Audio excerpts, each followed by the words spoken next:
Hello guys, welcome to Pakistani real reaction. तो कैसे हैं आप सब? उम्मीद है आप सब बढ़िया होंगे, मजे में होंगे, खुश होंगे, आबाद होंगे। हमारी दुआ यही है आप हमेशा हंसते रहें और मुस्कुराते रहें। मेरा नाम है बशर। मैं हूं बशर। सो गाइस, एक होती है लाइन क्रॉस करना, एक होती है कि भाई मतलब वो कहता है ना बंदा इसने लाइन क्रॉस कर दी, ये गलत कर दिया। बिल्कुल। फिर एक होती है रेड लाइन क्रॉस करना, इसके बाद जो भाई आखिरी सब कुछ लाइन खत्म। होती है कि रेड लाइन भाई इससे आगे आए तो भाई नहीं छोड़ेंगे।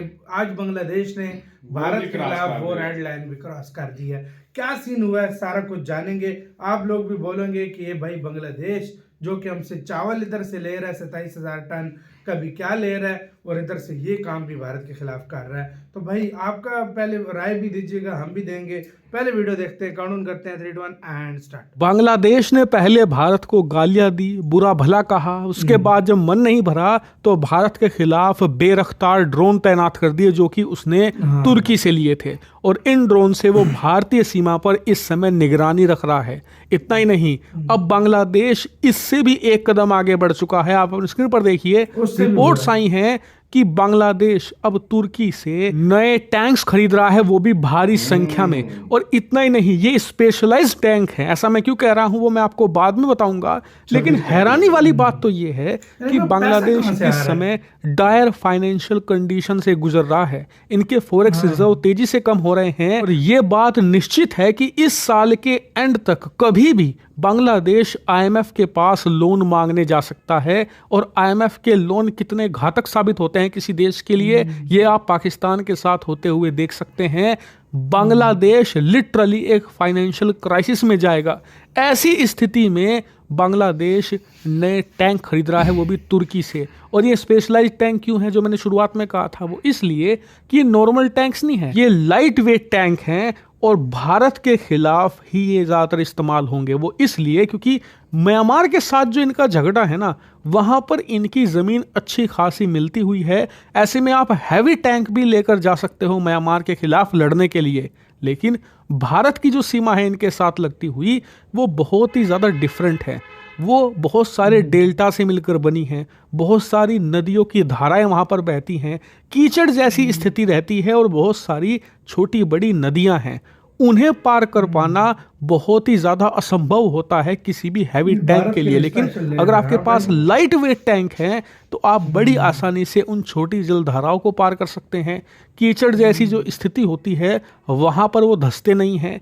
इसके अलावा भारत और बांग्लादेश की सीमा पर बहुत सारे मैंग्रोव के जंगल हैं, जिसे सुंदरवन के जंगल आपने नाम सुना होगा। ये दोनों देशों की सीमा पर हैं।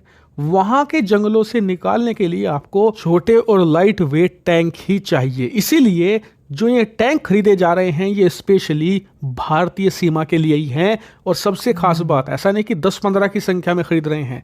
रिपोर्ट्स बता रही हैं कि शुरुआत में 26 टैंक खरीदे जाएंगे। जी हाँ, 26 लाइट वेट टैंक कम से कम खरीदे जाएंगे और जरूरत पड़ी तो उसके बाद और टैंक्स ये लोग लेंगे। इसके अलावा एक चिंता की बात ये भी है कि ये टैंक तो खरीद रहे हैं, लेकिन सबसे बड़ी बात तुर्की से खरीद रहे हैं। तुर्की और भारत की दुश्मनी पिछले 6-7 सालों में कितनी बड़ी है आप अच्छे से जानते हैं।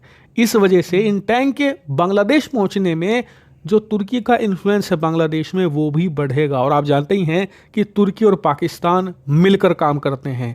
यही कारण है कि ये डील भारत के लिए बेहद चिंताजनक है। हालांकि अब भी आप कहोगे कि यार अब से 3 दिन पहले ही तो बांग्लादेश की सेना का प्रमुख कह रहा था कि हम भारत को दुश्मन नहीं मानते, भारत के साथ कोऑपरेशन करेंगे, भारत तो दोस्त देश है और बांग्लादेश के अंदर किसी को नहीं सोचना चाहिए कि भारत दुश्मन है। तो बात आपकी सही है, बयान इन्होंने ये दिया था अब से 3-4 दिन पहले। लेकिन एक बात मुझे साफ साफ बताइए, क्या दोस्त देश पाकिस्तान की सेना को अपने देश में बुलाते हैं? या दोस्त देश आपके खिलाफ ड्रोन तैनात करते हैं ताकि आपकी जासूसी, आपकी निगरानी रखी जा सके? क्या दोस्त देश टैंक खरीदते हैं क्या आपके खिलाफ तैनात करने के लिए, स्पेशली जिन टैंकों को डिजाइन ही किया गया हो भारत जैसी कंडीशन के लिए? या ये वाकई में ही देखने से लगता है कि दोस्त देश जैसे काम है? नहीं, असल में दोस्त देशों जैसे काम होते हैं। स्क्रीन पर आप देखिए, ये बांग्लादेश इतनी घटिया बयानबाजी कर रहा है पिछले कई महीनों से भारत के खिलाफ, भारत को अब्यूज कर रहा है। उसके बावजूद बांग्लादेश जब संकट में पड़ा, उसे चावल की जरूरत थी, तो हमने तुरंत बिना कोई बयानबाजी करे चुपचाप चावल भिजवा दिए। ये होते हैं दोस्तों वाले काम। लेकिन बांग्लादेश कह कुछ और रहा है, कर कुछ और रहा है, और यही कंसर्निंग है।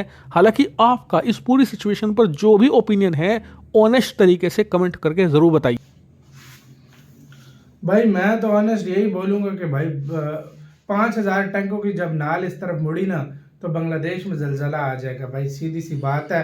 तो ये फिर ये 26 टैंक जो है ना उस सुनामी की खाली गुर्राहट से भाई काम के भाग जाएंगे भाई। सिर्फ 2 भाई सिर्फ 2 T-90 बीच में भेज दो। हाँ। सिर्फ 2 एयरक्राफ्ट, सही बात है। अबे भाई तेजस भारत भेज दो, राफेल भेज दो, बस। भारत की नाग में जैले क्या कर रही है, झकवा रही है। वही कह रहा हूँ, सिर्फ 2 ये टैंक। तो यही नहीं, समझो नहीं, पाकिस्तान के पास कितने टैंक हैं, हाँ।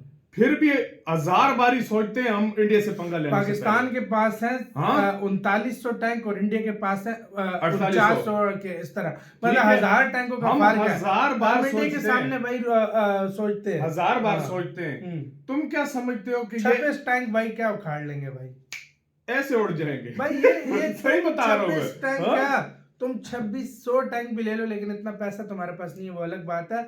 लेकिन अगर तुम इतने भी ले लो ना, वो भी भारत के सामने नहीं टिक पाएंगे। कुछ भी ऐसी मिसाइलें रख रख के नाग मिसाइलें आएंगी ना, वो स्पेशलिस्ट ही हैं टैंक उड़ाने के लिए। सही बात। वो नाग मिसाइल हाँ, चलाओ और भूल जाओ। हाँ चलाओ और भूल जाओ, खुद चेस करके मारती है। हाँ, वाकई में। ये पिछवाड़ा टैंक घुमाएगा, उड़ा होगा। सही हाँ, बात हाँ, है। जो सीधी वो सी देखेगा बात है। नाग मिसाइल आ रहा, हाँ। वो मुड़ रहा होगा, वो पिछवाड़े मोड़ पे रहा जाके होगा, पिछवाड़े पे जाके सही नाग बात है। लगेगा और नाग फिर डसता है ना जब, हाँ। तो फिर उधर बहुत बड़ा फोड़ा निकलता है। सही बात तो है। भाई साहब ये क्या बेवकूफी कर रहे हो तुम लोग भाई, इंडिया के सुबह बॉर्डर पे बयान देते हैं हाँ। हम दोस्ती करना हम चाहते हैं। यार हैं इंडिया के, शाम को बयान आते हैं कि भाई हम टैंक ले रहे हैं। परसों बयान देखो, आएगा हम भूखे हाँ। नंगे मारे चावल चावल भेजो। और दो भाई हमें। तुम कर क्या, मुझे नहीं समझ आ रही इसकी भाई। समझ तो हमें भी नहीं आ रही सच चलो में। 6-7 महीने मुइजू ने दुश्मनी निभाई थी, मैं अगर मालदीव देखो, के हाँ। मुइजू ने 6-7 महीने दुश्मनी निभाई थी, हाँ। लेकिन वो इतना कॉम्प्लिकेटेड यार नहीं था। वैसे एक बात बताऊं, हाँ। जितना तेजी से यू टर्न हम नहीं मारते जितना बांग्लादेश भाई से साहब मारा। हमने सच U-turn बताओ यार। भाई छोड़ो, हम सही तो बात चलो है। फिर मारते ही हाँ, नहीं है ना। सही बात है। हम तो बोलते हैं कि भाई हमारे तो कंट्री बोलता है कि हम खुले हाँ, दुश्मन है, सही बात है। 75 सालों से दुश्मन है। हाँ भाई दुश्मन है। हाँ उस मामले में नहीं। सुनो ना, मैं वो हाँ। आपको बता रहा हूँ। हाँ। ये दोगलापंथी तो नहीं करते ना कि कभी तुम चावल भी उन्हीं को मांग रहे हो, उन्हीं से ही भाई तुम ये भी मांग रहे हो, पता नहीं क्या क्या तुम कर रहे हो, और फिर उन्हीं को ही फिर उन्हीं के खिलाफ टैंक लगा रहे हैं भाई। मैं उसकी बात नहीं कर रहा। हाँ।